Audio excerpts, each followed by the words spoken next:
Hi, I'm Grasie Mercedes, and welcome back to Not Blank Enough, a podcast about everyday insecurities and triumphs. Today's episode is with artist and creator Aaron Jennings. We spoke about nepotism in Hollywood, growing up with actor parents, physical insecurities, and not fitting in.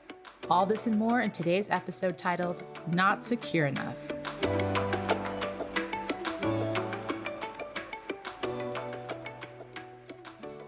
Hi, Aaron, and welcome to Not Blank Enough. Thank you for having me. It's a pleasure to be here. Oh, I love you so much. You know this. I'm very excited to have you on and to talk to you and to definitely give you some shit because that's what we do. I wouldn't have it any other way, Gracie. I wouldn't have it any other way. So, of course, Aaron and I know each other because we get to play Anthony and Faye on Grand Crew. Fanthony. Yeah, possibly. Anthony, possibly. We'll see. We'll see what happens in season 2. Season, yeah. So, Aaron, tell me about your upbringing. I know you're from Los Angeles. Tell me a little about your childhood.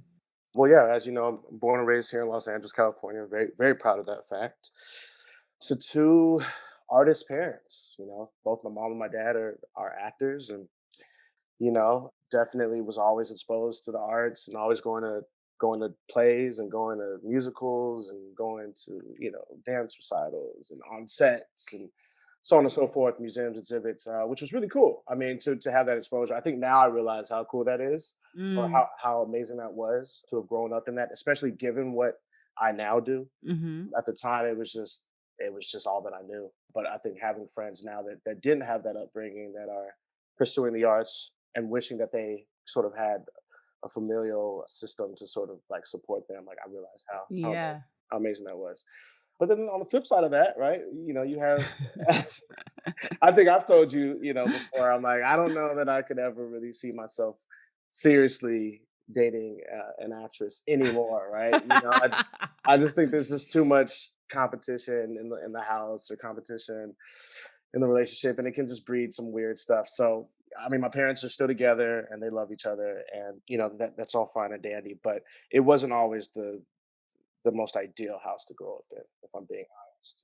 There's a lot of they're passionate people, and neither one of them is going to back down from the other. And so, I definitely had to be in the middle of a lot of arguments and disagreement. That's so interesting. I never thought about that, of like being the kid of two artists, two actors in particular.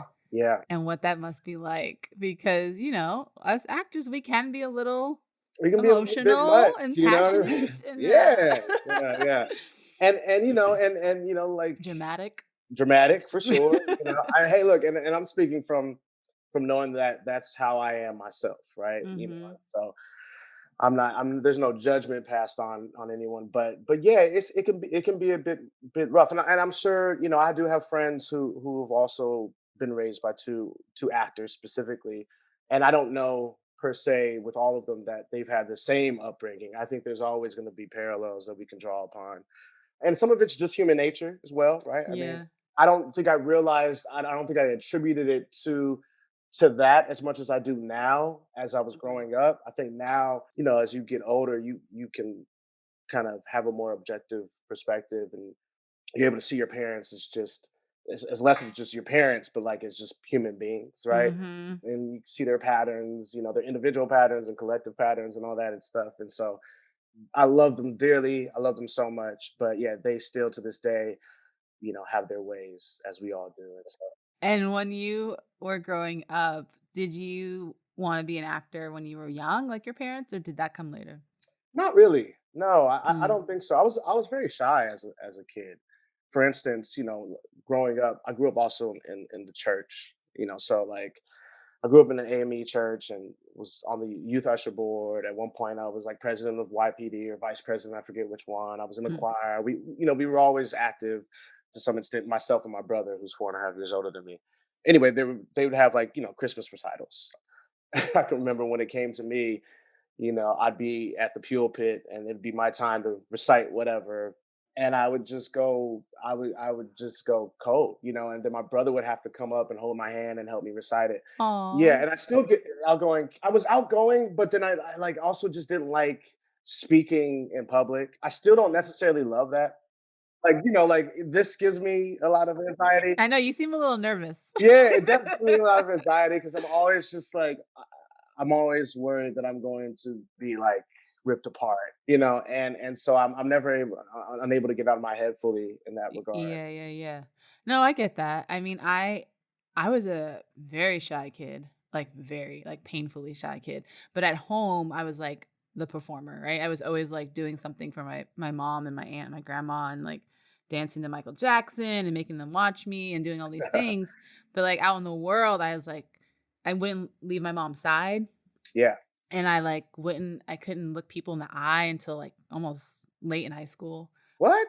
Yeah, I was, like, super shy and insecure. I know a lot of people don't know that about me because 'cause I'm so, like, outgoing now. That's like yeah, I would never ever have guessed that about They're you. like, "What the huh?" No. But, yeah, if you ask my mom, like, she would, like, kinda, like, yell at me to be like, Go play with the kids, like, get out of here." Like, and I'd just be, like, a little nerd, like, stuck to my mom. So I get that for sure, and I think I always loved performing and acting, but, like I've said on this a million times, like I didn't start really pursuing it until much later in life. So I get that. What was school like for you? Oh man, school was rough for me, I think, coming up. I never really performed well in school, or I never performed as well as I could have. I always tested very, very high. But, then the teachers would say, well, he tests so high, but then he's not applying himself, right? Mhm.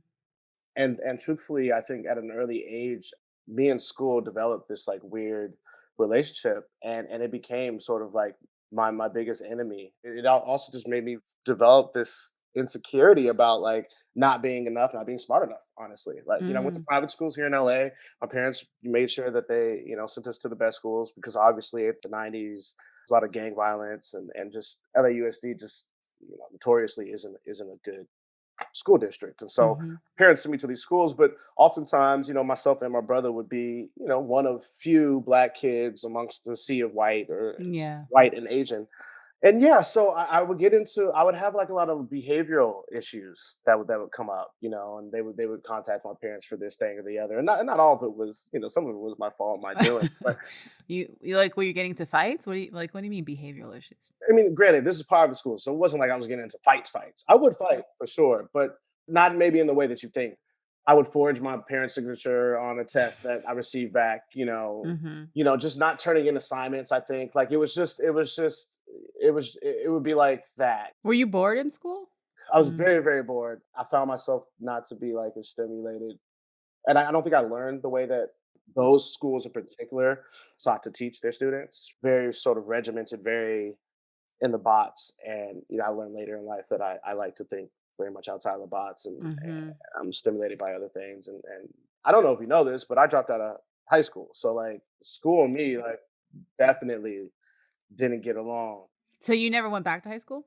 I ended up getting my GED and diploma through like an independent study program. Mm. And then from there, I just decided to pursue my acting for a year and had some good luck in that. But then the writer's strike happened, and both films that I was said to be doing ended up Mm. getting canned or getting shelved.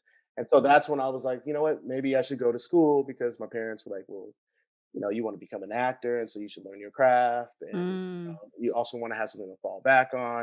And my brother had gone to Michigan. Like I said, my parents are both, college graduates, and so, for me not to was definitely not the norm in our family. I mean, I have family members that are like at John Hopkins and Harvard, and Mhm.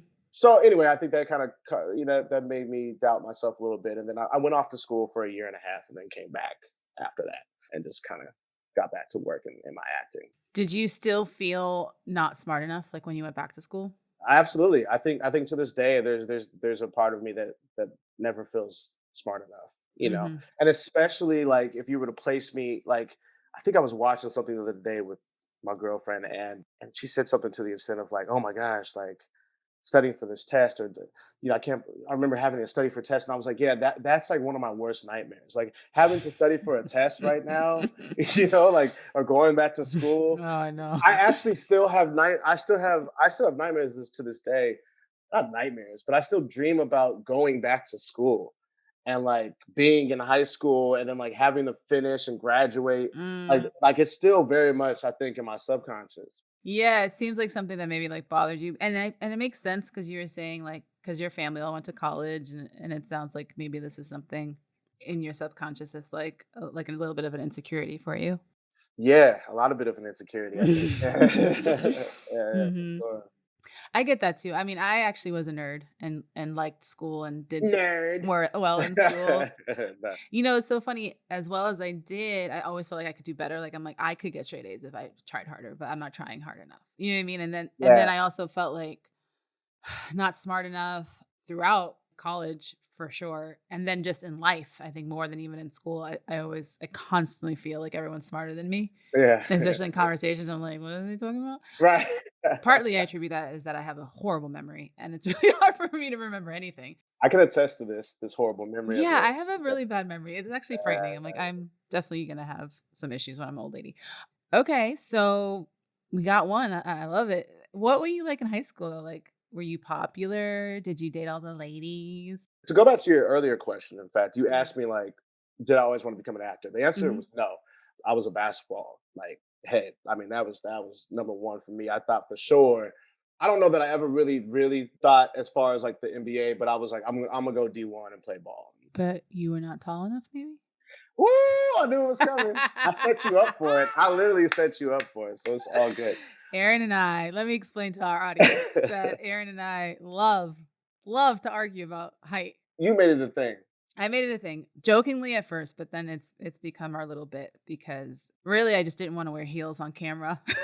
So the excuse I made was if I wear heels on Grand Crew, You're I'm gonna be gonna be taller than Aaron, taller than Aaron. Which which is true yeah, depending on the depending on the size of the hill. heel. Depending on the size of the hill. I mean, like, let's not act like I don't want the listeners to be out there like, well, how short is he? Like, you know what I mean? Like, nah, I'm not short. I'm an average height male, 5'11. Like, 5'10".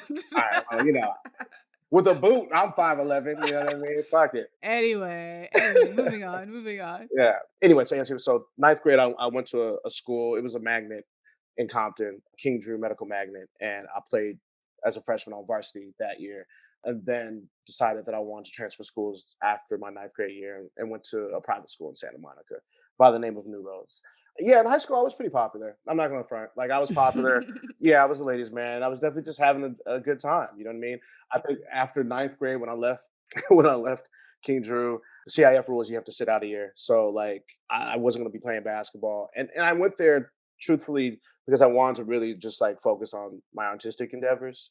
So I was doing like film. I mean, it was a great private school and they had so many liberal arts programs and creative arts. And so I did film and I did improv and I did plays. So at that point in high school, you decided you wanted to be an actor. I was like, this is what I want to do. Yeah, in Okay. 10th grade, that's when I decided I wanted to do that. And then I also just started smoking weed in 10th grade. And I was a pothead for my 10th grade year, in fact. Oh, Which is really? crazy that my parents never, I don't know if they do, but they never really seemed to find out Hmm. about it. Maybe they knew and just were like, yeah, it's fine. Yeah, Better than crack. I mean, I was still in my mom's weed, to be honest, some of the times. So not to put her business out there, but we Uh, just did it. it's legal now, so it doesn't It's matter. legal now, you know what I mean? It's all good. So you were a ladies' man. A little bit. And yeah, I was popular with a lot of different groups. I think that's kind of when I really sort of came into myself, I guess, as like a chameleon, right? Like, Mm, which I like to think I can do in my work as well. Our school, though, was not a large school, and I think, granted, given rather like sort of my upbringing, like I grew up in West Adams, but I went to private schools, so I was exposed to a lot of different other neighborhoods in LA and a lot of different people, right? From like mhm, people who Koreans and the Jewish community and Black people in my community in West Adams, right, that are like a little more lower to middle class, and then mhm. the church and AAU basketball. So I was always just around in all these different communities, and I guess it really all came to a head when I went to New Roads in 10th grade because the mission statement of the school was very much like we want to make this as socioeconomically diverse and like diverse in gender and races and sexual orientations as possible. So, and they Wow. preached a lot of that. And I don't know what it is now, because that was some years ago, but like I really appreciate my time there because it was like perfect for me and who I am as a person, as a spirit, as a creative. Say all that to say, like, yeah, I would kind of hang out with like the pot smokers, but then also hang out with the jocks and also hang out with like just the black kids. And I'd hang out with obviously the theater kids. And I would just kind of make my rounds. So you were like Kind of like the mayor of high school, the way you're like the mayor on set, I feel like. Which is a great no, Yeah, I yeah, don't mean yeah, that as a bad thing. Like you're yeah, so good. Like Aaron comes on set and he just like pounds, shakes hands, hugs everyone on set, like every single person, which I love. yeah, yeah. And you know everyone's name, and you're always just like you're like a joy. You bring in this like lightfulness into a room. You know, it's like, oh, Aaron's here. That's great. That's great to hear. It's like a nice uplifting feeling, I feel like. And I can see how that would come from a similar experience in high school where, you know, you were kind of friends with all the different groups and not just in this one group. Yeah, yeah, I think so, and I genuinely like really love people, like I Mhm. really, really do like people and I enjoy getting to know different types of people and really just drawing similarities, and I Mhm. think right what we do as actors is like, we're sort of investigative journalists or humanitarians in that way where it's like you should like people. Like you Mhm. know what I mean? Like you really should make it your point to sort of learn people and this may even go back to like my dad. Like I can remember we would be at the mall or whatever, and he would definitely sit my brother and I down, and we would just kind of like people watch. You know what I mean? It's something that I still to this day really love to do I love that. because it just I don't know how long we're going to be here, and it just brings me so much joy and so much gratitude, like for the fact that Mm. I am here. You know what I mean? Mhm. Mhm. So yeah, it's twofold. It's that obviously my upbringing, but I think I really do just enjoy people. Yeah. And when you were in high school, was there a blank that you can think of that you were dealing with back then? I know this. So here's the I guess here's the irony of it all, right? We just sort of said that I do love people and I'm able to sort of connect with a lot of different people. But I can remember, and I wrote about this when I did end up applying to college. There was a time though, and it was in 10th grade, and it was again, I had just transferred schools. I'm not able to play basketball. So much of my identity at that time was attached to being a jock and a basketball player, right? And a pretty damn good one at that. Like people Mm. who know me to this day from that period are like, "Do you still hoop?" And I'm like, "Do I look like I still hoop?" You know what I mean? Like, but thank you. Anyway, so I remember my dad had picked me up from school and was driving home, and we were like in the car, and I was looking out the window, and I just started breaking down and just crying. And he pulled over, and he was like, "What's going on?" And I was just like, "I don't know, like who I am Mm. anymore, or who I am right now." And so I think in high school, I think a part of me was like trying to figure out where I fit, right? Because now we can look back on it and go, "Oh, that's so great. It's made me so versatile, or it's given me more humanity or whatever." However, at the time, I didn't feel like I really truly belonged in any one place. Mm. So Mhm. I think that's also why I was kind of jumping around and bouncing around from different cliques and groups because I was trying to figure out which one best suited me and I fit into. And I realized that like I don't have to fit in. Like I don't have to Yeah. be this one thing. Like Yeah. so yeah. But at the time I hadn't arrived at that yet. Yeah. That's so interesting. I feel that, Aaron. We're more alike than you think. I mean, I went to an all girls Catholic high school, so there wasn't a lot of like variety in the sense of cliques. You know, we were a predominantly Latina school. Like, I think 90% of us were Dominican Puerto Ricans. Oh shit. Okay. Yeah. And then there was like a small percentage of white, Asian, and black, like African American black. Some of the Latinas were black, but it was really a Latina school. And so there wasn't a lot of diversity in that sense.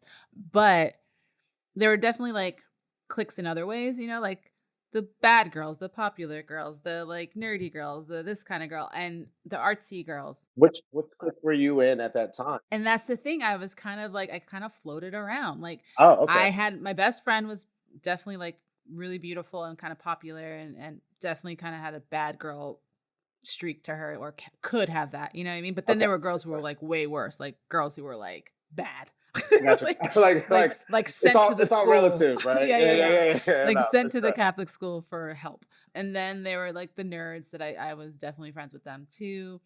But I always felt like throughout my school experience that I was kind of always like bopping around, never truly feeling like I belonged to any group, but that like everyone liked me. Like I was like, you know what I Right, mean? In a weird right, way. Like right. it's For just like, sure. oh, Yeah, yeah. you're liked, but you don't really belong to Yeah, it's like anything. I'm liked, but also like I couldn't tell you at the time during high school like who my closest friend was. Right, Does that right, make right, sense? Like right. I didn't have Yeah. like a best friend at Yeah. in high school. Like I Yeah. when I look back on it. you know? Yeah, I had a best friend. The girl Maria was my best friend. I still talk to her to this day, but beyond her, I wasn't really that close to anybody. And then that was also around the time where I started feeling not Latina enough, right? Because I'm in the school full of Latinas and they all speak Spanish and they all, Uh, and I just didn't grow up in that same type of environment. My mom worked her ass off to send me to good schools, and we lived in better neighborhoods, like middle class neighborhoods rather than lower class neighborhoods where a lot of these girls I went to school with lived in.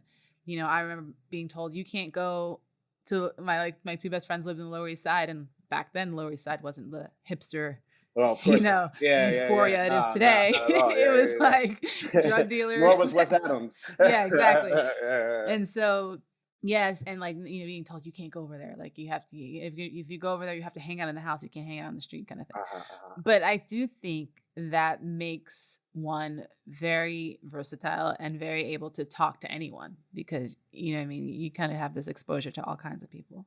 For sure, for sure. And I wouldn't trade it for anything. But Yeah. it had its challenges at the time. Yeah, maybe the blank there is like not fitting in enough or not. But it's so funny because just something that you said made me think of this. Like, so you asked me about my high school experience. I told you I went to a school in ninth grade that was in Compton, and I can remember going there, and first of all, my nickname was Jangalang, right? Now, if you've ever seen the movie Life, which my dad is in, Oh, okay. there's Bernie Mac's character who Jangalang, Jangalang, Uh-huh, Jangalang, right? uh-huh. So because they knew who my dad was, they decided to call me something from the film. But Jangalang was also Bernie Mac's character was a little off on the spectrum or something, right? And you know, I'm not sure what his sexual orientation was or whatever. So Mhm. so it never felt like a it was never a nickname that I really like loved. You know what I mean? Yeah, it was Yeah. definitely a term of endearment. And then also, I would remember I would hear from people like, "Man, you talk so white, you talk so Mm. proper." You know what I mean? And Mhm. I'm like, Mhm. and I'm just out of Brentwood, which I don't know, like where that is. That's like that is as white, like Arnold Schwarzenegger's kids were there. You know what I mean? Like this is an entirely different world. You know what I mean? Yeah. And then also when they would come to my house, like I had a couple of friends, they were freshmen, sophomore on the varsity team as well. And so we obviously clicked up, and they would come to my house, and a lot of them had never been on that side of town, right? Like they were mostly South Bay, Compton, like that area, even a little further Norwalk, whatever people. And so when they came, they're like, "Oh shit, man, you live in a mansion, or you live in real," and Mhm. it's like, now, granted, like when I was at Brentwood, I'm going to fucking Palisades, I'm going to Right. Malibu, I'm going to Brentwood, I'm going to Bel Air, like Hancock Park, whatever, and I'm seeing for myself like real Real fucking wealth. yeah, Yeah. real wealth. You know what I mean? It's all relative. So I just remember feeling like, damn, at Brentwood though, just to sort of coincide it with that, like I can remember I had a really good friend, and I would go over to his home. They lived in the Palisades, I believe, or the Highlands, one of the two. And it wasn't his fault, but I can remember then, trying to extend an invitation, to him, and his parents wouldn't let him come over to my, Ugh. you know what I mean? So I Uh-huh. just felt like, damn, like I'm not, so So at Brentwood, you weren't rich enough, and then in Compton, yeah, you were too rich. I You was weren't like poor 2, enough. yeah, yeah. And then at New Roads, which is a very like sort of in the middle of the two, I guess, if you were to say like, Mhm. I don't know. I think that's when I kind of really started to find myself, and I felt like there were more people sort of like me. There's more of a just a middle class, right? And that didn't extend only to black people, but to or people of color, but like to Yeah. even some white people who were like not living like all the whites that I had grown up with have always, Right. you know what I mean? I was Right. like, oh Right. shit, like, oh, you actually live like me, like modestly, like, and so they're like, yeah, and it was an interesting sort of awareness. Yeah, because then you just feel like an outsider, in like in either location. And I didn't even think about that. Like, I'm sure it wasn't really a thing at Brentwood, but at Compton, like having two parents who are actors and in movies and on TV shows, and what's that like? Yeah, it was. It was just like it was. Yeah.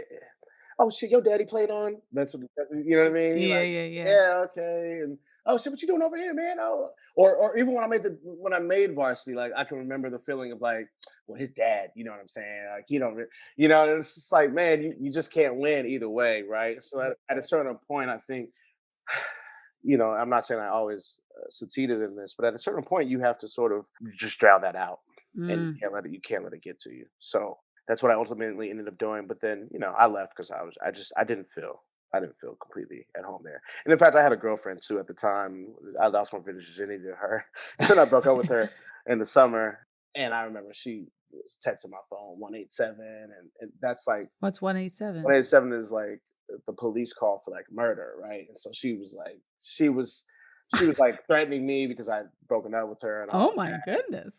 And I just was like, man, I don't want to be dealing with this. I felt like if I had stayed there, I'd probably have like 3 kids right now. So Oh, I just was wow. like, let me. Yeah. Yeah, like your path would have been different, right? My path would have been so different. Because your surroundings do make a difference, and they influence you and they influence your choices. Absolutely. Yeah, so that feeling of like not belonging. Uh and then finally at the roads, not crossroads. New Roads. So yeah, New so roads. New Roads is like the sister school to Crossroads. Paul Okay, got it. Cummings, who started Crossroads, started New Roads as well. Oh, got it. So at New Roads was where you finally kind of felt like, okay, I belong here. These are my people. I slowly, I started to find that over the course of what the 3 years that I was there, leading up to my leaving, ultimately.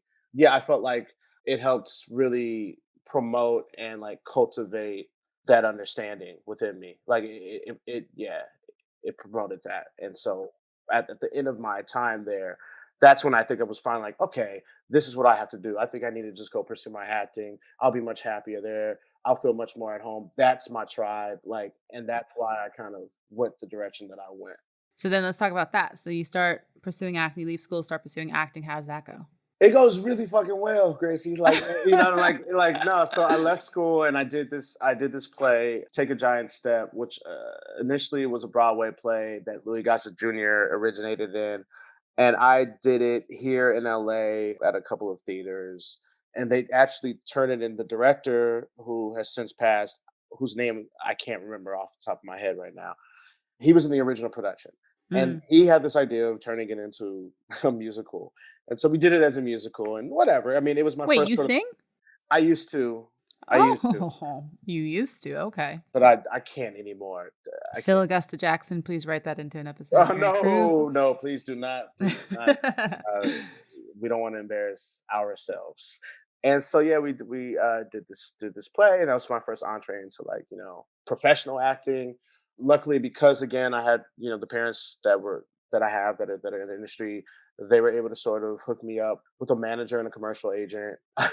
So I can remember first going into the theatrical agent and the commercial agent were the same agency. Mm. And anyway, so I signed with this commercial agent, but I was trying to get in on the theatrical side as well. And I can remember like having this meeting and then them giving me like a cold read and going out into the lobby and like, maybe taking 20 minutes and then going back in and giving a read. And they were just like, yeah, I don't know. I think you need to kind of like go take some classes. And Uh-huh. obviously there's talent there, but like, I don't think you're ready. Uh-huh. Uh-huh. How did that make you feel? Oh man, I was like, fuck, okay, cool. Mm-hmm. I think ultimately though, I knew I was just nervous. You know what I Mm. mean? And I saw like I felt like okay, cool, like whatever, like I'll go ahead and I'll take these classes like as I should, and when I come back, you'll see that like you can't deny me, right? Like Right. yeah, I did go take some classes, and then I ended up after a while, my dad set up a couple meetings, thankfully, right, with two managers. One of them, whom I'm still with to this day, Oh, wow. hip pocketed me and just started sending me out on a couple of auditions. Like, and one of them was an Oliver Stone film about the My Lai massacre that at the time was called Pinkville. I ended up booking that, and we were set to go to like Vietnam, and Oh, wow. this all over a period of like a year. For people who don't know, that's kind of unheard of. Like, it It's usually yeah, takes many, many years to get even auditions or representation, let alone book a job. for sure. And look, I mean, I have to say for anyone who's out there listening, like me having parents that were able to walk me into two management companies, you know what I mean, Yeah, and to a a little commercial agent, nepotism never hurt little anybody. nepotism whenever anybody, and it certainly was there, and I have to thank them for that. But then again, there was a lot of like no's, and then there was like, okay, let's get to work. So I was like, oh hell yeah. Let's This is go. it. Let's go. Like, Yeah. I knew it. You know what I mean? Like, I can't Yeah. be stopped. And then, like I said earlier, the writer strike happened, and everything was dead out here.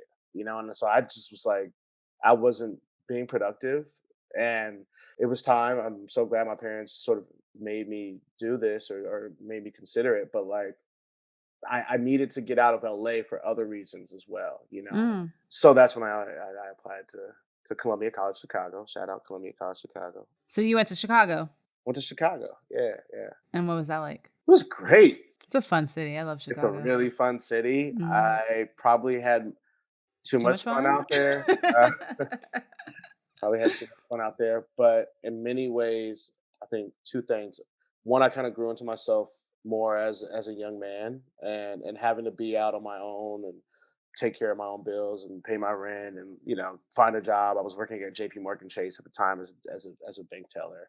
But yeah, it was great. I mean, I love that city. There's so much culture, so much arts. Like, you can get into whatever you want. Like, there's the arts, there's sports. It's a sports town, of course, food, and all of that. Anything you want. But the weather sucks, and so Oh, I yeah. got seasonally depressed while I was out there a little bit, and Especially as a Angelino going to yeah, I was Chicago. like, "Yo, what is this?" And it wasn't so much the snow. Like, I don't have a problem with snow, and I What don't are really have a clouds? problem with cold. It's what are clouds exactly?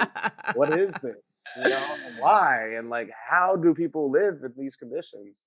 And yeah, but then I was also doing a lot of creative stuff. Like, did a couple of short films. I wrote a couple of short films. I was acting, and I was just like doing some writing. I was doing some music. Like, I was doing some fashion merchandising stuff. Like, I was trying to figure out that, and so, like, yeah, there was a lot of just little. It was a chance for me to sort of sort myself out and experiment a little bit, I guess, creatively. And yeah, I'm really Yeah. grateful for that time. But it also really led me, much like high school at New Roads led me to, like, acting is what I want to do. Like, it became very evident that I need to be back in LA and that I want to be pursuing Mm. acting full time.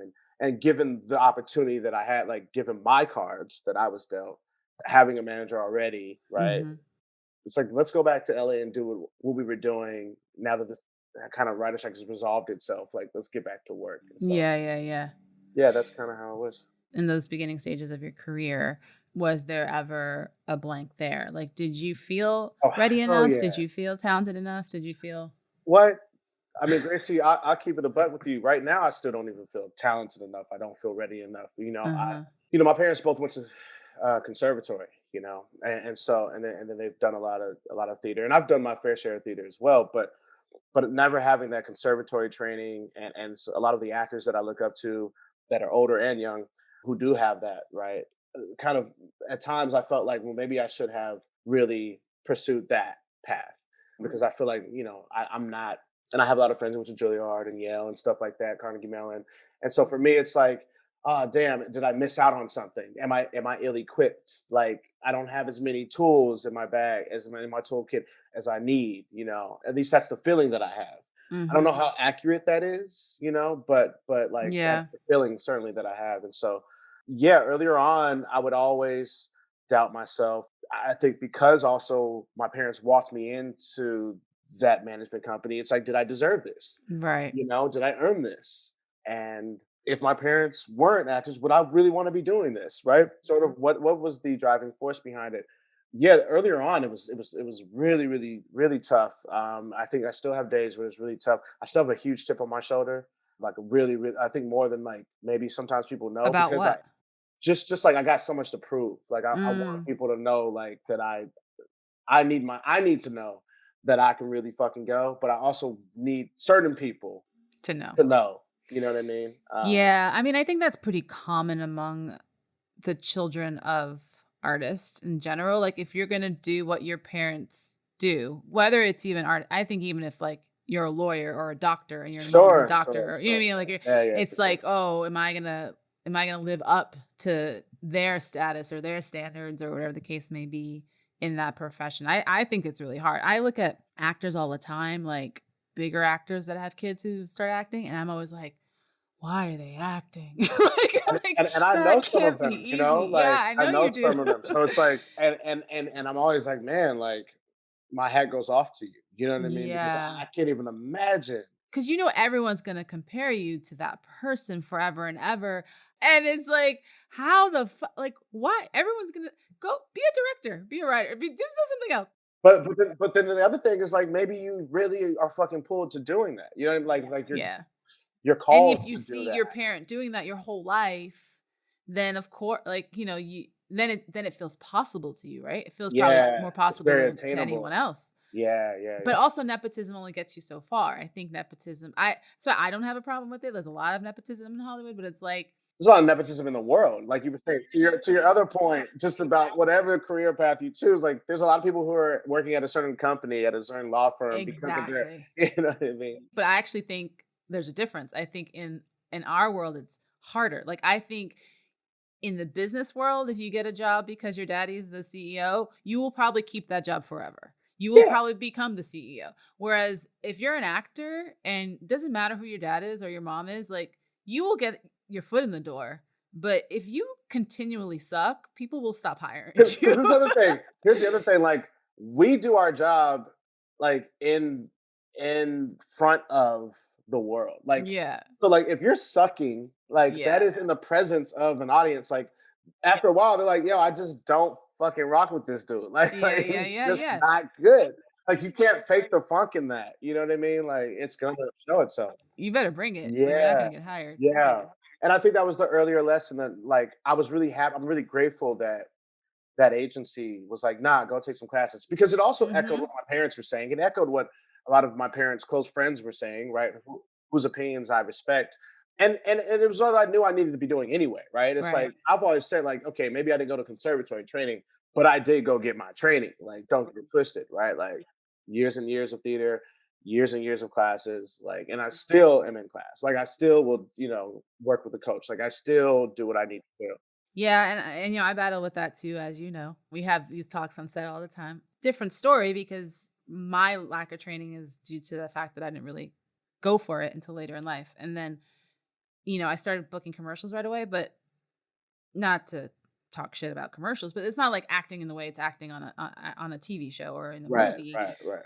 I feel like commercials is more about charisma and being good in front of the camera, like, Yeah. and less about like a And like talented. a type. Yeah, yeah, like you could type and like in general, especially in the beginning when I was doing commercials, it was like they just wanted an attractive person who could look into the camera. Like Yeah, yeah, yeah. it And say didn't that take, one line. yeah, it Yeah, didn't take yeah, much yeah, talent.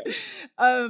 But later when I wanted to like get representation and start actually working, I took all these classes and I took improv and I did, and I was just like, I don't feel trained. And I thought about going back to school to get like a master's in the arts. And then I started seeing how expensive Yeah, graduate right. school was Yeah, and yeah, drama yeah. school and how long it, I was like, nah, which is how I found IDSA, which is like this like part-time drama school out of London that's in LA now, and did a year there. And it still didn't feel like enough, but at least it felt for like the first time in my life. I'm like, oh, this feels like training. Like I was doing Yeah, yeah, Shakespeare and voice yeah. training and movement training and all these things I had never done before. And I was like, oh, this feels like acting. Like I was Yeah, just yeah, like, for sure, for I'm an sure. actor now. Yeah. I mean, but you set a foundation for yourself too, right? You know what I mean? Yeah. And it just, at the end of the day, I think it gives you the confidence that to be like, okay, maybe I do have certain skills or tools I can tap into. I feel like improv really did that for me with comedy. I feel like IDSA really did that for me with drama.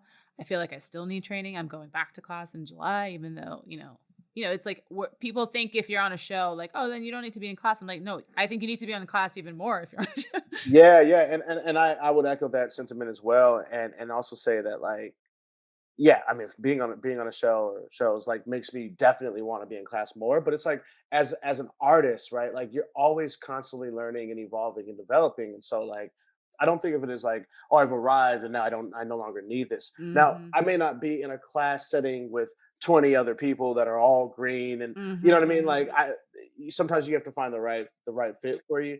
Or maybe it's just a one-on-one thing, right? Because of course being on a show allows a little financial freedom. You're like, Mm-hmm. okay, well, I can do a one-on-one Yep. twice a week, and that might really bring something more out of it. So we both battle with feeling sometimes not talented enough, not Yeah. funny enough, I think, on our Oh, show in definitely not funny particular. enough on the show, man. Forget about it. You know what I mean? Like, oh god. Our show is definitely our cast, I feel like, is so clearly split into two camps Yeah. of Which we won't Nicole. say who, but I think everyone No, knows. I'm gonna say who. Oh, I'm okay. gonna say Speak who. on it. I don't want to shoot myself in the foot. Some people might be like, he's hilarious. No, well, here's the thing. I think we're all funny and we're all talented. We Yeah, wouldn't be on the show if we weren't, right? absolutely. Let's toot our own horns for a second. Hmm. But if you take the six of us, like Nicole, Echo, and Carl are clearly like the comedians of the show. They're just Although, no, but Wyatt is hilarious. hilarious. Justin is Yes, hilarious. Justin is as well. hilarious too, and you're hilarious too. And I think I could be funny too. But that's the thing. I feel like you though are a very like thespian actor. Justin is a very thespian actor. I'm not a thespian. I'm neither. No, you got to give yourself more credit. But I do think like everyone has their strengths, you know? And so for me, I'll just talk for myself. You know, there's so many reasons to be intimidated. I'm coming in new, I'm coming in, you know, as the added person. But to be in scenes with people who I know from the improv scene are fucking hilarious, like Echo, Nicole, and Carl. And then to be in scenes with you and Justin, who I know are like these like trained actors who've done theater, and Justin went to Juilliard, and you know, I'm just like, oh God. But everyone was so great and welcoming that stuff went away pretty quickly. And then you just realize like just be in the moment, be in the scene, know your lines, will be fine. And let's all have fun. But it's like, it's really interesting to see how everyone approaches the work. You know, like we all have our way of learning our lines. We all have our way of attacking a scene. And we all have whatever we do when we get frustrated. We all have the thing we do that when we can't remember a line. I usually cuss. I usually go, Yeah, fuck. yeah, you cuss. I get frustrated. Like, fuck. Sorry, guys. It's just such an instinct. You get frustrated and then very apologetic. You're like, I'm sorry. Yeah. Sorry, guys. Oh, I have to go like, I'll try, and then if I'm like, okay, I just like need to breathe. You're like, okay, what is? And then I need to actually see the words on the page. Like I'm like, someone give me a script, because Scripty could yell the line 15,000 times. I'm like, until I could visually see it, it's not gonna stick. But yeah, everyone has their own thing, and it's just so fun to watch. And I feel like even just being on set, that's a masterclass in itself. Yeah, and look, I think ultimately, like you said, being on set, especially with this group, but I would just open that up to just being on set. Period. Like that's the best training you can get. Mm. You're having to perform and execute under the circumstances of work, and then you get opportunities to really see other professionals, right? And their various ways of approaching the work, and you get to kind of learn and take what you wish from that as well. There's nothing, as many classes as I've been in and as many classes as I'll be in, or teachers that I'll work with, and I think that's great for the homework and the prep. There's nothing like being on set. Mm-hmm. Which is also why I always encourage people who are aspiring actors or working at the craft or whatever. I'm like, just do stuff, even if it is sometimes Yeah, that really bad short film is what's going to teach you the best lesson. You know what I mean? Like, make your own shit, be in other people's shit, like just work, just get in front of that camera, because the more you can get in front of it, the better you'll be. absolutely. I think in between both the pilot and getting picked up, like there's this one filmmaker that I love him now just as a person, but like who has asked me to do I think maybe 3 of his films now, and every time I don't know what's going to happen with them. You know, and I'm sure eventually something will come of them, but like I remember just distinctly like saying, okay, I'm going to do this because I don't have anything to do right now, obviously with the pandemic, and then 2, like it's going to be in preparation of the show. It's going to be in preparation of A League of Their Own, and I just wanted to be like in that mindset, in that in that space, and Mm-hmm. try some things out. Right? It's like that's maybe for me, like as a basketball player, as an ex-basketball player, it's just like going to get some shots up. You know, it's doing some drills, and it's like you don't necessarily. Not everything has to be. I actually like sometimes when I don't think it's going to be seen, or when I know it's not going to be seen. Mm-hmm. That's when I really like to work. Right? You get to really just kind of be in like in the sandbox, and there's a freedom in it. Yeah. Okay, real quick, separate from work, Hmm. are there any blanks you feel in your personal life, like maybe with your girlfriend or with your parents or with your family or with your friendships? Yeah. Sometimes I feel like I'm not present enough. Sometimes I feel like I'm not as transparent or vulnerable as I would like to think that I am. Mm. Right. Like as it relates to maybe my relationship, like I can remember sort of projecting my feelings about myself onto her. Like, well, I just need you to just open up. And then over time I've realized like when things get a little tough, or when I'm feeling a certain way, that I definitely could stand to be a little more direct and transparent and vulnerable. And so, yeah, I think there's that. I as a man, sometimes I don't feel as attractive enough. Sometimes I don't feel as accomplished enough as Mm, I'd like to. Right. I think mm. especially as you get older and you want to be a provider and you want to be able to sort of create a life. Whether it be with someone or just by yourself. Like I think that's a feeling that we all have. And then it can be exacerbated by social media, but like of just like not feeling like, damn, I'm not far along enough. I'm not, Yeah, you where know you what I thought you mean? would be at a I'm certain not where age. I thought I would be, and so Yeah, that's a good one. We should talk about that a little more. we should, Not accomplished enough, I think is a big one. It's one I struggle with all the time. I feel like I've had so many different jobs and lives in my lifetime. You have had many lives. I've had many, many lives. It's funny because I was on Nicole's podcast Yeah. and she was like whipping out. She's like, "So you were a stylist and you were this?" I'm like, "Oh God, yes. Why are we talking Yeah, about yeah. this?" Like, yeah, I've had many jobs throughout my life, and I feel like because I bore easily. I think I like get into like a new thing, and I'm just like, all right, let's see how far this can go. And I get to a point where I'm like, okay, that's fine. That's far enough. And That then was I'm just enough. like, I'll move on to the next thing.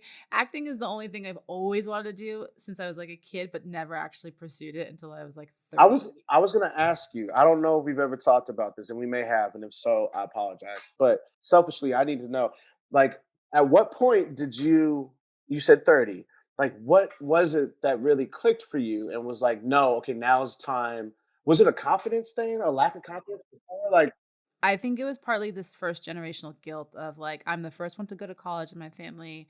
My mom was a single mom, immigrant, like worked her ass off to give me an excellent education. And it felt like you can't go to NYU and study acting. Like you have to go and you have to get a quote unquote real job. Like that was always in my head. And the irony is, my mom never put that on me. Like my mom is the most supportive, wonderful mom who's like, do whatever is going to make you happy. so where did this come from? So I originally thought I was going to do business because that's what my parents worked in finance, my mom and my stepdad. Why? I don't know, because I hate numbers and I hate all that stuff. And I'm horrible at math. And you know how they say sometimes like something's like a blessing in disguise? I didn't know anything about applying to colleges. I always just was like, I'm going to NYU. I'm from New York. I love NYU. Fine.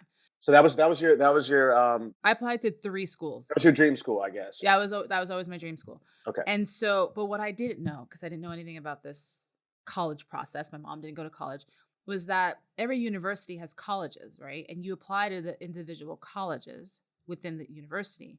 And so I only applied to the business school, Stern Business School at At NYU, NYU, right? like a Okay. dummy. And they're like, yeah, no, you're not smart enough for us, but you can come to NYU. You can do this 2-year liberal arts program, and then you can decide which college you want to go to. I see. Okay. And so I did liberal arts, decided I wanted to be decided I wanted to study broadcast journalism, to be a reporter slash anchor woman, which in my head was like the professional way to be in front of the I see. camera. Okay. That's hilarious. I love it though. The more Right. like Okay. stable way to be in front of the camera. You know what I Right. mean? Right. And so to make a very long story short, like that turned into me working at ABC News like right out of college, like literally like 2 weeks later, and realizing, oh fuck no, I'm not doing news. News is depressing. I'm too sensitive for this. Like, get me out Okay. of here. Went to MTV to work in entertainment news because I was like, oh, at least this is fun stuff. And Yeah. then I started producing. All the while though, I didn't really start pursuing acting until I was 30 because in my 20s, I toyed around with it. I got headshots in New York. I did like a play here and there, but I never was like full out. And I never like, I think I took one class, I was always too afraid to like go for it. Yeah. But being at MTV was what I think did it for me because I was constantly around VJs and actors and celebrities and musicians and all these freaking famous people who were all in front of the camera, who were all doing what I wanted to do. Yeah. And so it was around 26, 27 where there was a crossroads at MTV where literally like one of the producers of TRL was like, we want you to come to TRL so I can kind of like groom you to take over my job because I need to move on. And I was like, ooh, like it was like a great opportunity, but I was also like, no, if I do this, I'm in it. Like I'm in on this. Yeah. It's a commitment. And I'll never forget, I went home to my mom's house. And I was like, Mom, I think I'm going to quit MTV and move to LA to be an actor. At 26, almost 27. And she's like, okay. And so I did it. And then I came to LA and did commercials, and kind of how you said you had too much fun in Chicago. I had too much fun in Los Angeles for about 3 years. And then I was like, oh, bitch, you're 30. Get this shit together. And that's really did. That's when I was like, okay, I'm an actor now. I'm getting into classes. I'm doing a thing. So yeah, I feel like though it was always in the back of my head and something I toyed around with, it wasn't until 30 where I was like, yeah, if you're going to do this, you really need to get serious about it. Okay.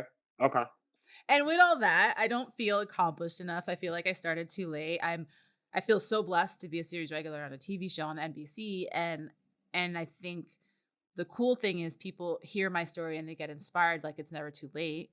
Yeah. Because, I'm not a spring chicken anymore. It took 13 years for me to get here.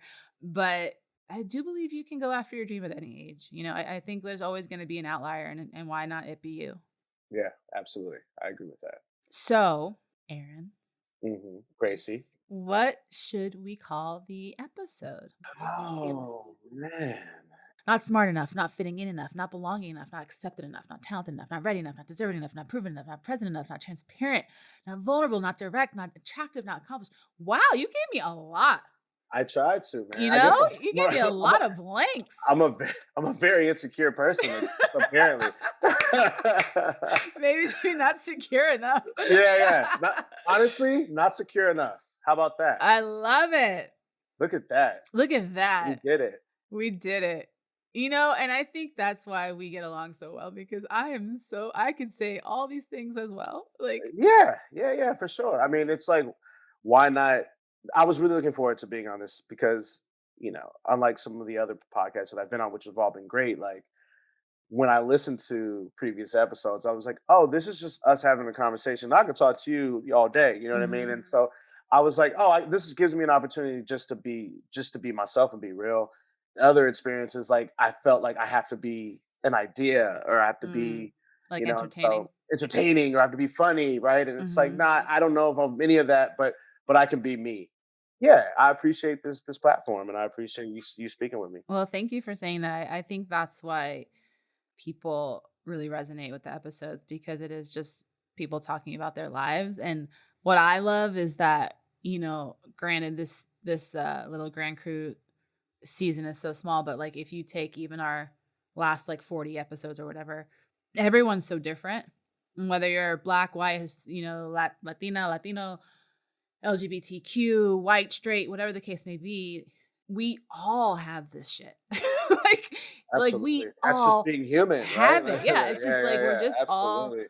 human. It's just such a great example of like, yeah, we all go through it. We're all constantly thinking, overthinking. We're all constantly judging ourselves and others, and it's just a part of life and a part of being human. And we all have these blanks, and that's what makes us who we are. Yeah, and that's great. That's beautiful. That's beautiful, baby. So before we go, please plug along. I want you to plug what you got going on. And particularly, I want to hear about A League of Their Own. So coming out this summer, we have A League of Their Own. I'm in that, which I'm really excited about. It's on Amazon Prime. They're going to be releasing all the episodes at once. It'll be airing this summer. There's some amazing people involved in that project, from obviously Abby Jacobson to Shantae Adams and Darcy Darden. Bimi Solo plays my wife in the show. And so I'm looking forward to that airing. And then right now I'm doing a film with Justice Smith and David Allen Greer, Aisha Hines, and a few other amazing actors, titled American Society. I'm not exactly sure when that'll be out, but I'm looking forward to that. Then I'll be working with you, actually, which I'm really excited doing this true story episode. I guess we'll be doing that in July sometime. And so so True Story. I don't know if I've talked about True Story on here. True Story is a web series that I helped to produce, that my friend Matthew Law, who actually did an episode, he did our second episode of Not Blank Enough. He's a dear friend and creative partner of mine. And it's a web series or digital series about a Black therapist and his patients. And the first episode has done incredible on the film festival circuit. And so now we're shooting more episodes. And so I wrote an episode, and Aaron and I are going to co-star in it together.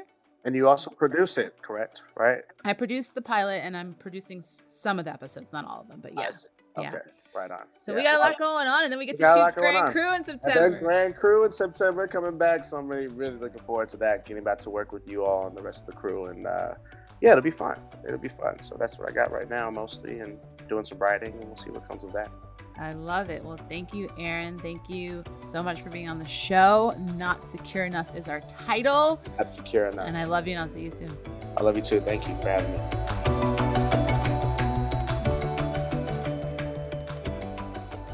Thank you for listening to Not Blank Enough. You can learn more about our guest in the show notes. Please subscribe to Not Blank Enough wherever you get your podcast.